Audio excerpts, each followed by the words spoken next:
Rivard sticks another. And wide open is Fair, who brings it down. Here's Cooney with a dunk. Bunch of those as well from the Orange. Beltran answers for 7. By the way, Evan, you saw Syracuse pasting Yes. Montana there in the highlights, and Syracuse will love it at our table. Listen, I hold up one of these. They are your handy brackets. We've all filled them out, and we all pretend like we can tell you anything about the University of New Mexico before today.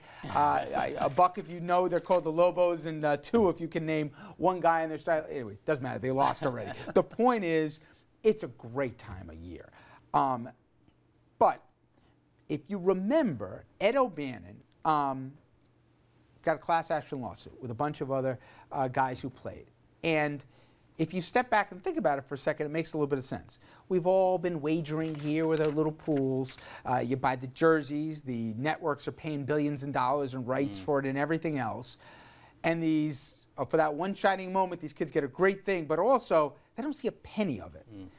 And I know I'm wading into the amateur and the pro distinction here, but is a free ride enough with how much money's floating around and the kids don't see a penny, not even of their jerseys getting sold? Should they get a piece, Bill? I wouldn't change it. I think college education is still a pretty valuable thing. I mean, it's worth a couple $100,000 in some of these schools. Yeah. I know there's a lot of money at stake. It's not perfect, but I don't think you could start paying amateur players. Yeah, no, you can't. It's too complicated. But that doesn't mean that I don't feel guilty as a huge college basketball fan enjoying this year after year when I know that 90% of these kids really don't have a future in the sport, and you just hope that they keep their scholarship and they go all the way through and get a degree and get a job from that. But you know what? You look at, let's say, this year's freshman class at any one of these schools, or even any of the D1 schools, they even make the tournament. And then you follow 4 years later. Who's still in the program?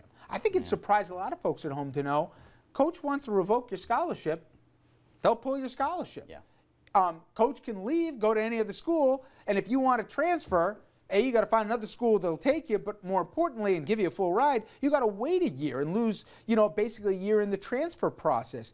It just does seem stacked against us. Now, I say that knowing full well that college basketball is different than college football, and some schools make money, a lot don't here, so the numbers may not add up, but some of these numbers getting thrown around for the tournaments and these kids not seeing a penny. And they give you a little bit of Irish guilt here, Bill. A little bit. Yeah, it does a little bit.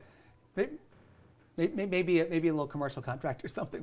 Maybe something, but I don't know. And it's nothing compared to football, by the way. Yes. I mean, and that's how we lost the Big East. Right? Completely. I mean, the Big East, greatest basketball conference that ever existed on planet Earth. The best tournaments. Gone. Ever, yeah. Why? Because for some reason, Syracuse football actually makes more money. How that happens, I don't know.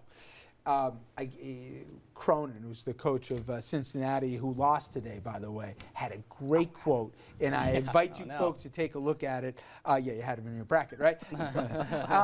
He had a great quote about the end of the Big East and how all of a sudden schools will be flying hundreds of miles, sometimes even 1,000 miles, to be playing in these newfangled conferences, all for the almighty buck. And it certainly isn't helping the student athlete with the studying and all the rest. It's about the buck, and I'm not naive to be shocked by that.